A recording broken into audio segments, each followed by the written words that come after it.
Hello बच्चों, आज हम क्लास 8 की हमारे आदर्श पुस्तक से पाठ 5 समुद्रगुप्त पढ़ेंगे और पाठ के अंत में प्रश्नोत्तर भी करेंगे, इसलिए वीडियो पूरा ज़रूर देखें। तो चलिए शुरू करते हैं। पाठ 5 समुद्रगुप्त।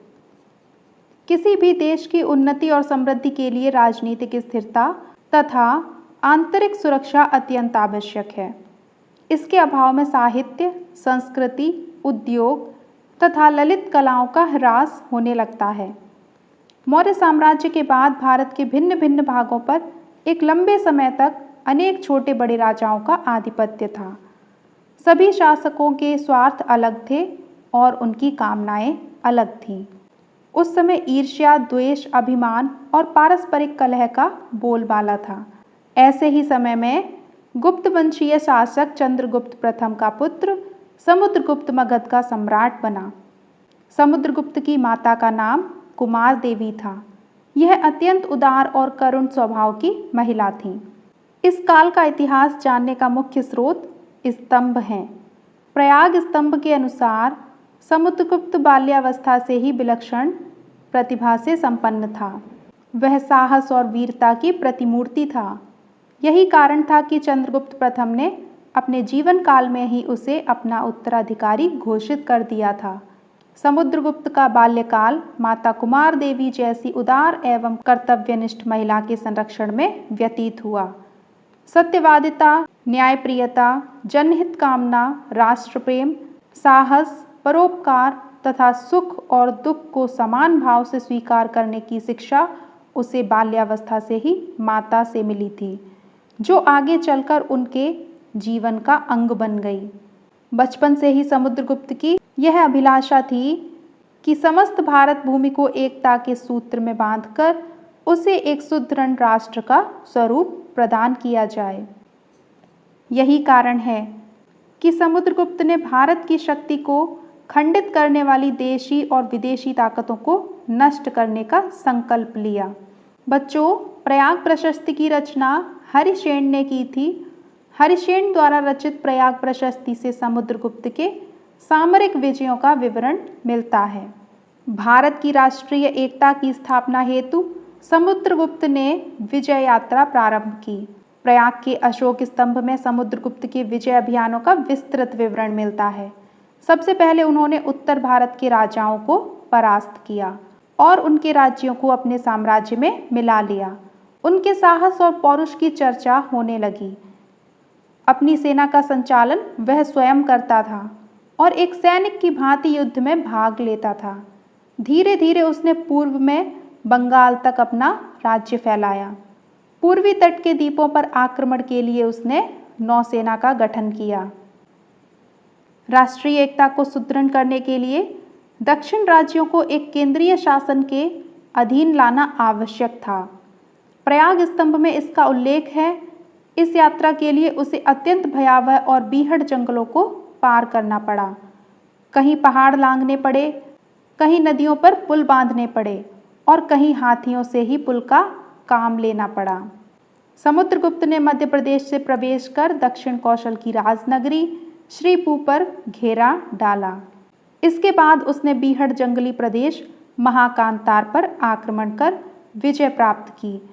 पल्लव राजा को छोड़कर सभी ने उसके सामने आत्मसमर्पण कर दिया।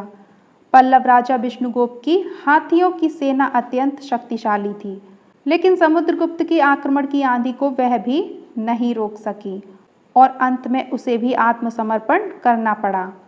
सीमांत प्रदेश के 5 और 9 अन्य गणराज्यों ने समुद्रगुप्त की अधीनता स्वीकार कर ली। इसके पश्चात आर्यावर्त, विंध्य क्षेत्र, मध्य भारत और कलिंग से लगे जंगली प्रदेशों के 18 शासकों को भी समुद्रगुप्त ने परास्त किया।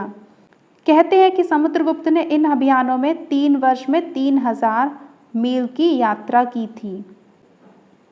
समुद्रगुप्त अत्यंत दूरदर्शी शासक थे।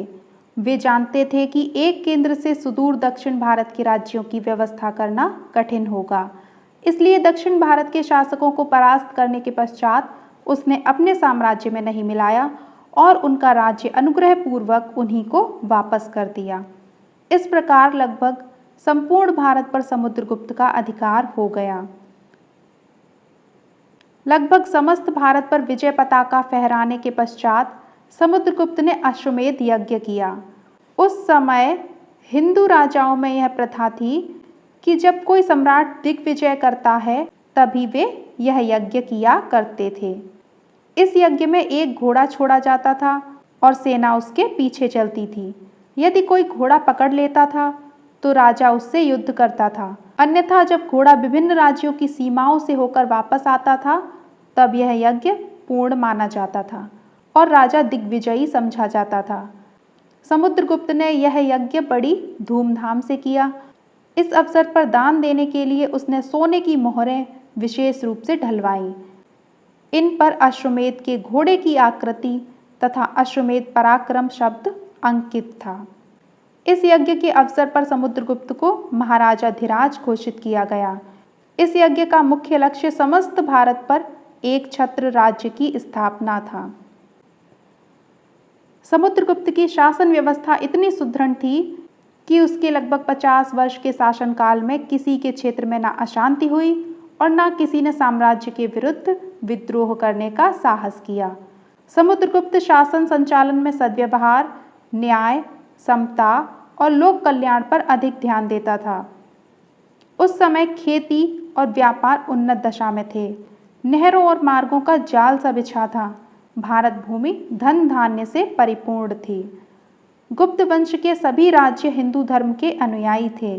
वे सब परम वैष्णव थे। समुद्रगुप्त अन्य धर्मों के विकास तथा उत्थान के लिए समान अवसर तथा सहायता प्रदान करते थे।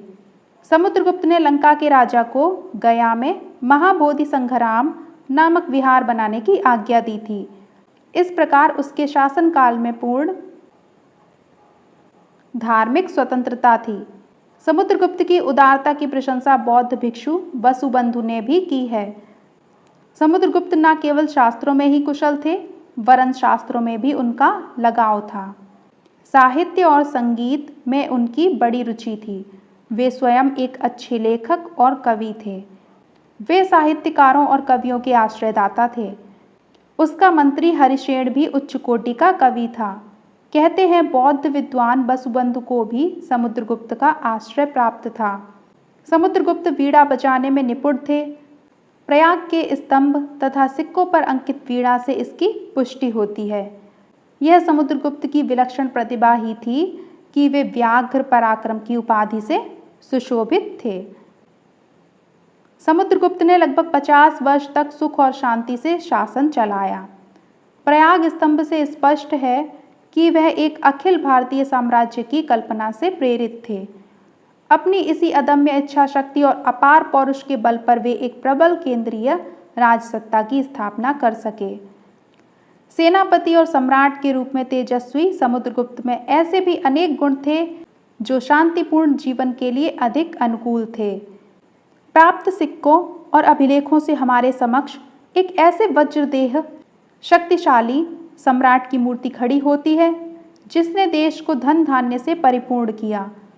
तत्कालीन बौद्धिक और सांस्कृतिक संपन्नता ने उस नवयुग का सूत्रपात किया जिसमें 5 सदियों से छिन्न भिन्न हुई राजनीतिक राष्ट्रीय एकता पुनः स्थापित हुई। इसे भारत का स्वर्ण युग भी कहा जाता है। बच्चों, अब अभ्यास प्रश्न कर लेते हैं। निम्नलिखित प्रश्नों के उत्तर दीजिए। प्रश्न 1, समुद्रगुप्त कौन था? समुद्रगुप्त चंद्रगुप्त प्रथम का पुत्र था। प्रश्न 2, समुद्रगुप्त की विजय यात्रा का मुख्य उद्देश्य क्या था? समुद्रगुप्त की विजय यात्रा का मुख्य उद्देश्य भारत में राष्ट्रीय एकता की स्थापना करना था। प्रश्न 3, समुद्रगुप्त की विजय का संक्षेप में वर्णन कीजिए। समुद्रगुप्त ने भारत की राष्ट्रीय एकता की स्थापना हेतु विजय यात्रा प्रारंभ की। उसने भारत के राजाओं को परास्त किया और उनके राज्यों को अपने साम्राज्य में मिला लिया। वह अपनी सेना का संचालन स्वयं करता था और एक सैनिक की भांति युद्ध में भाग लेता था। पूर्वी तट के द्वीपों पर आक्रमण के लिए उसने नौसेना का गठन किया। प्रश्न 4, अश्वमेध यज्ञ किसे कहते हैं? इस अवसर पर समुद्रगुप्त को क्या उपाधि दी गई थी? अश्वमेध यज्ञ में एक घोड़ा छोड़ा जाता है और सेना उसके पीछे चलती है। यदि कोई घोड़ा पकड़ लेता था तो राजा उससे युद्ध करता था, अन्यथा जब घोड़ा विभिन्न राज्यों की सीमाओं से होकर वापस आता था तब यह यज्ञ पूर्ण माना जाता था और राजा दिग्विजयी समझा जाता था। इसे ही अश्वमेध यज्ञ कहते हैं। इस अवसर पर समुद्रगुप्त को महाराजा धीराज की उपाधि प्रदान की गई थी। प्रश्न 5, समुद्रगुप्त की शासन व्यवस्था का संक्षेप में वर्णन कीजिए। समुद्रगुप्त की शासन व्यवस्था इतनी सुदृढ़ थी कि उसके लगभग 50 वर्ष के शासनकाल में किसी भी क्षेत्र में न अशांति हुई और न ही किसी ने साम्राज्य के विरुद्ध विद्रोह करने का साहस किया। उस समय उत्तर भारत में सती प्रथा का प्रचलन था। समुद्रगुप्त ने न केवल सती प्रथा को समाप्त किया वरन महिलाओं की मर्यादा और प्रतिष्ठा को भी यथोचित महत्व प्रदान किया। उस समय खेती और व्यापार उन्नत दशा में थे। भारत भूमि धन धान्य से परिपूर्ण थी। प्रश्न 6, समुद्रगुप्त के शासनकाल को स्वर्णयुग क्यों कहा जाता है? समुद्रगुप्त शासन के संचालन में सद्व्यवहार, न्याय, समता और लोक कल्याण पर अधिक ध्यान देता था। उस समय खेती और व्यापार उन्नत दशा में थे। नहरों और मार्गों का जाल सा बिछा था। भारत भूमि धन धान्य से परिपूर्ण थी। पूर्ण धार्मिक स्वतंत्रता थी। समुद्रगुप्त की उदारता की प्रशंसा बौद्ध भिक्षु भी करते थे। अतः समुद्रगुप्त के शासनकाल को स्वर्णयुग कहा जाता था। बच्चों, आज पाठ 5 कंप्लीट हो गया है। अन्य पाठों से संबंधित वीडियो को देखने के लिए आप हमारे चैनल की प्लेलिस्ट देख सकते हैं। अगर आप चैनल पर नए हैं तो चैनल को सब्सक्राइब जरूर करें, वीडियो लाइक करें और अपने दोस्तों को भी वीडियो ज़रूर शेयर करें।